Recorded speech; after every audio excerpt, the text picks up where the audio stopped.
Jaron Lanier is considered one of the fathers of virtual reality and a veteran of Silicon Valley. And he says social media and its algorithms are harming your health.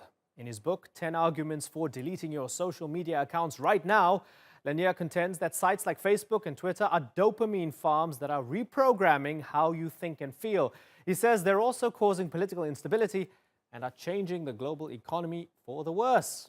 Well, joining me now from Seattle, Washington is computer scientist, inventor of VR. He's even a classical composer, Jaron Lanier. Good to have you on the program, Jaron. Tell me why we should unplug. Tell me why we should delete our social media accounts. Well, there are 10 reasons, okay? One reason is that scientific studies have shown that even though it's hard to delete your accounts, when you do, you get happier. You get more productive, you have more time. But that might be the least of the reasons. When a lot of people do, their society becomes better, it becomes more peaceful. People believe in facts more instead of silly conspiracy theories. What's amazing is that just this one technology seems to have made every layer of life worse. But since we're all addicted to it, it's hard to see that. Right. And so, full disclosure, one of the great perks of my job is that I can read a book and then come and talk to my team and say, hey, I read this book, it's fantastic, we should get the author on. That's exactly what happened with your book. I read it about a month ago. While I was reading it, it was actually, I posted my last tweet about a month ago. And I said, guys, this could be my last tweet because the book was so compelling. Your arguments were so strong, right? So I haven't tweeted in a month. I haven't gone onto Facebook. I haven't gone into my Instagram. I've left them idle. I haven't deleted them yet, but I found it really compelling. Now, I might be a convert. I don't know. I'm sort of in this in-between phase. I will agree that I've read more in the past month. I've read loads of books, and I've found, for me personally, I found my concentration back. I've been able to concentrate a bit better, right? Be that as it may, there's something a bit more nefarious that you talk about in the book. You talk about the fact that social media is manufacturing in a terrible way. It's making us behave differently, and it's designing bad behavior or unnatural behavior. Now, help me understand that and explain that properly. Sure. Well, in the business models for companies like Facebook and Twitter, but also I have to say for Google, the only product that they make money from essentially is the ability to persuade and change the behaviors of their users. So you're not the customer of these things. The customer is the advertiser off to the side, and the advertiser believes that they're able to gain some kind of modification in what you do, what you think, and it's sneaky. You don't understand all that's being done to you. Very strange behavior modification algorithms are being applied, and all this data that's being taken is what feeds those algorithms. Now, the problem with this is that if you have a society where anytime two people do something together, the only way that's financed is because of a third person who wants to manipulate them, you end up with an entire society optimized for manipulation, for sneakiness, for trickiness. And so what you do is you open it up to all kinds of bad actors to come in and create divisions, ruin elections, make politics insane. And I have to say, we've seen so many examples of that it's crazy to deny it anymore. If you ask, how did an organization like ISIS become so powerful so quickly? Well, it's because the social media technology is designed to amplify exactly the worst people. If you ask, why is violence returning to areas that had been gradually becoming more peaceful in rural India and Southeast Asia and parts of Africa? Once again, we see the same phenomenon. Social media arrives and then the violence follows. There are too many examples to give.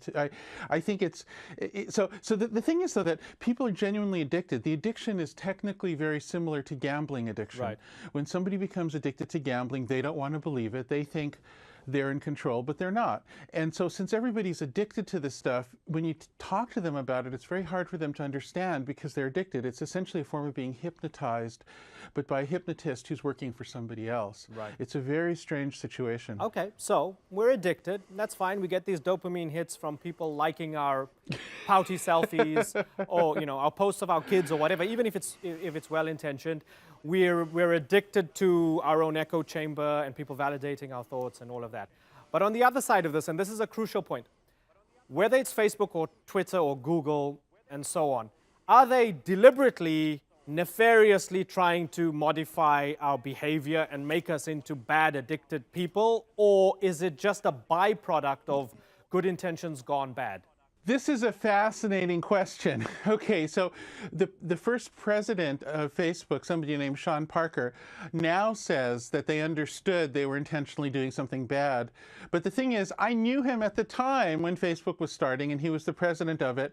And I really believe they didn't understand it and it was good intentions gone bad. And so this leaves me with a mystery. Is he remembering himself as being more of an evil James Bond villain kind of a person because it's glamorous? I really, it's very hard to figure that out. I'm very confident that Jack Dorsey and the other people at Twitter did not realize they were doing something bad and they were caught by surprise and now are having trouble figuring out what to do. And I think they're sincere. I also feel that's true about the Google people who I knew, and I actually sold a company to them when they were just starting. I believe that they did not understand the depth of the mistake they were making. I'm not sure if anybody fully did. But in the case of Facebook, maybe they did. At least some of them say they did. A lot of people just say, listen, I use Twitter for work and for keeping up with the news. I use Facebook and Instagram for friends and family and being sociable. What's the big deal? Aren't you a bit of an extremist, Jaron? Or even to me, like, what's wrong with you? Why are you taking yourself so seriously by unplugging, either by leaving it idle or by leaving altogether? So what? Just reduce the amount of time you spend on these things. What's wrong with you? Don't you have willpower? Don't they have a point? Well, the thing is that people aren't aware of most of what happens. Your immediate experience of using these tools might be quite positive. And indeed, from my perspective, this ability to connect with friends and all that sort of thing is just intrinsic to the internet. That's all good and that's all authentic. The main thing that goes on that I'm concerned about is something that you are by design not aware of, which is the modification of your own behavior, because it happens very sneakily and very subtly using the techniques of what's called behaviorism, a branch of science that studies how to change the behavior of organisms like people. And so, you know, what this is analogous to, for me, is in the past, society has faced problems where there was mass addiction.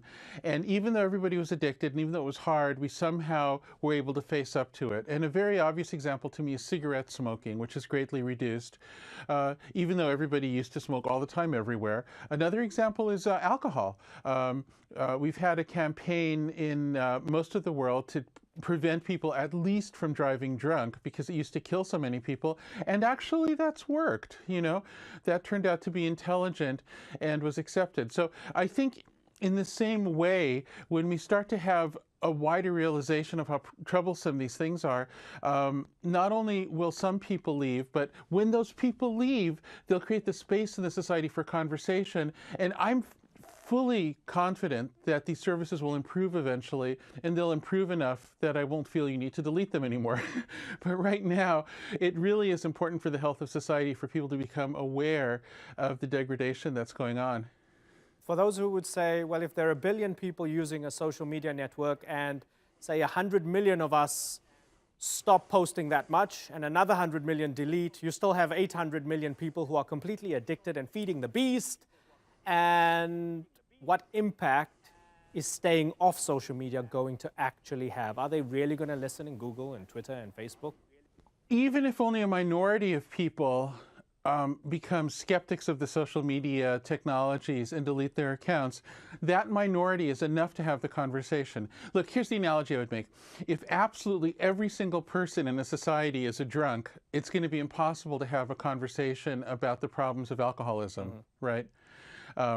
There needs to be there has to be somebody who's sober in order to even start that conversation. That seems to me to be simple logic. So in this case, there has to be just some subset, some minority of people who are not addicted to these technologies, and then we can have a conversation, and out of that conversation will come better technologies and a more moderate and survivable form of them. So I'm social media teetotal for the moment, or tweet total for the moment. I just made that up. It's a horrible dad joke, and I apologize. But so, would you allow us from the show's Twitter and Facebook account to share this interview?